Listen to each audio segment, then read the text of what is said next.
கோழி மட்டும் ஒரு உயிர் இல்லையா? ஓனரமா போய் தப்பா நினைச்சிட்டமே.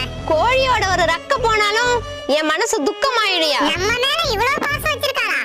என் குடும்பத்துக்கு சோறு போடுறதே இந்த கோழிங்க தான். அது இல்ல மேடம். நிறுத்தியா. கோழியை பத்தி என்னையா தெரியும் உனக்கு? போது ஓனரம்மா, உன் நல்ல மனசை நாங்க புரிஞ்சுக்கிட்டோம். இதெல்லாம் கோழிங்க இல்லையா, என் பிள்ளைங்க. அம்மா எங்க மார்னிங்க தன்னாலா? மேடம் கோழியை உண்மையாவே அடிச்சு கொள்ள மாட்டோம், அடிக்கிற மாதிரி நடிக்க சொல்லுவோம், அவ்வளவுதான். நீ உண்மையா தான் அடிச்சு பாரு, அப்புறம் தெரியும் உனக்கு. மேடம் உங்க கோழி சும்மாலாம் நடிக்க வேண்டாம், அதுக்கு எவ்வளவு சம்பளமா நான் கொடுத்துறேன். என்ன பார்த்தா பணத்துக்கு மயங்குற மாதிரி இருக்கா? ஐயோ நான் அப்படி சொல்லலங்க. ஓனரம்மா நான் நடிக்க ரெடி. அதெல்லாம் வேண்டாம்பா, கஷ்டமா இருக்கும். கஷ்டப்பட்டாலும் பரவாயில்லம்மா, உங்களுக்கு காசு வருது இல்ல, அது போதும் எங்களுக்கு. இல்லப்பா, அவன் கொடுக்கற 500 ரூபாய்க்கு. சொல்றத கேளுங்கம்மா. சரிப்பா, அப்புறம் உங்க விருப்பம். சரிங்க மேடம், ஷூட்டிங் ஆரம்பிக்கலாமா?